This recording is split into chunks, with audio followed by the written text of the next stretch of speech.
In April 2026, humanity sent 4 astronauts back to the moon for the first time in over half a century. A rocket producing 8.8 million pounds of thrust successfully pushed them off the Earth, leaving the pad to begin a new phase of deep space flight. Inside the Orion capsule was a crew of specialists: naval aviator Reed Wiseman, veteran test pilot Victor Glover, record-breaking astronaut Christina Koch, and Jeremy Hansen, the first non-American to leave Earth's orbit. But this mission structure presents a counterintuitive question. If you have the most powerful rocket ever flown and a capable crew, why travel 240,000 miles just to fly around the moon without touching down? Instead of landing, NASA explicitly designed this flight as a high-stakes, system-wide stress test. It was a trial by fire for an entirely new deep space architecture. By utilizing a highly complex, calculated flight path, engineers proved that skipping a landing this time was the precise maneuver needed to unlock humanity's ability to survive in deep space. This diagram illustrates the first highly calculated choice of the mission. Rather than firing straight toward the moon after launch, the upper stage placed Orion into a high Earth orbit, looping widely around the planet for 42 hours. This intentional delay allowed engineers to rigorously test the environmental control and life support system. For the first time, the capsule had to scrub carbon dioxide and manage humidity while 4 humans breathed, sweated, and moved under a live physical load. While lingering in this orbit, the crew also detached the Orion capsule and manually flew it, using the discarded rocket upper stage as a target for proximity operations. Mastering this manual handling was an essential prerequisite. Future crews will need this exact level of control to dock Orion with specialized lunar landers waiting in orbit.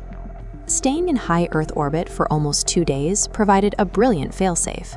If any critical life support or flight system failed during these initial trials, the crew remained close enough to Earth to immediately abort and return to safety. Once the capsule proved it could sustain the crew, the main engines fired for the translunar injection, accelerating Orion to over 24,000 miles per hour to break Earth's grip and shoot toward the moon. This wide-scale animation shows the specific path they took, a hybrid free return trajectory. Rather than dropping into lunar orbit, Orion flew approximately 4,600 miles past the far side of the moon. This path was chosen for maximum risk mitigation. If the service module's propulsion completely lost power in deep space, the combined gravity of the Earth and the Moon would naturally slingshot the capsule back home without needing a major engine burn. During this coasting phase, NASA tested the Deep Space Network by beaming crystal-clear live video back to Earth using high-bandwidth optical laser communications. The crew also spent this time gathering biological data, testing specialized astro-rad vests to measure protection against solar flares and deep space cosmic rays. The free return trajectory gave NASA the confidence to venture into the deep cosmos, relying on the immutable laws of physics as their ultimate safety net. Surviving deep space was only half the battle. The final phase required the capsule to hit Earth's atmosphere at Mach 32, generating external temperatures of nearly 5,000 degrees Fahrenheit. This cross-section of the atmosphere demonstrates how they survived. Instead of a traditional direct plunge, Orion performed a novel skip re-entry maneuver. By dipping into the upper atmosphere and bouncing slightly back into space before the final descent, the capsule bled off tremendous speed.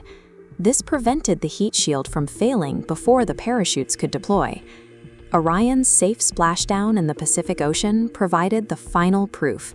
The heat shield and re-entry profile can protect human life under extreme deep space return conditions. The execution of Artemis II officially shifts NASA out of the testing phase and into an active operational phase of lunar exploration. Because the foundational vehicles and trajectories are now proven safe, the program can focus on transporting the heavy infrastructure needed for a permanent presence. This leads directly to Artemis III. That mission will see Orion rendezvous with SpaceX's massive Starship in lunar orbit, finally carrying 2 astronauts down to the lunar South Pole.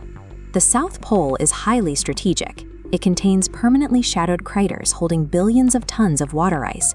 a resource that can be harvested for drinking water, oxygen, and even rocket fuel. This mission utilized hardware built by private contractors like Lockheed Martin and Boeing, proving that public-private partnerships can execute deep space operations. This success reinforces the Artemis Accords, providing the international confidence needed to begin assembling the Gateway space station. Artemis II wasn't a failure to land. It was the essential bridge built to safely cross the vacuum, first to live on the moon, and ultimately to set foot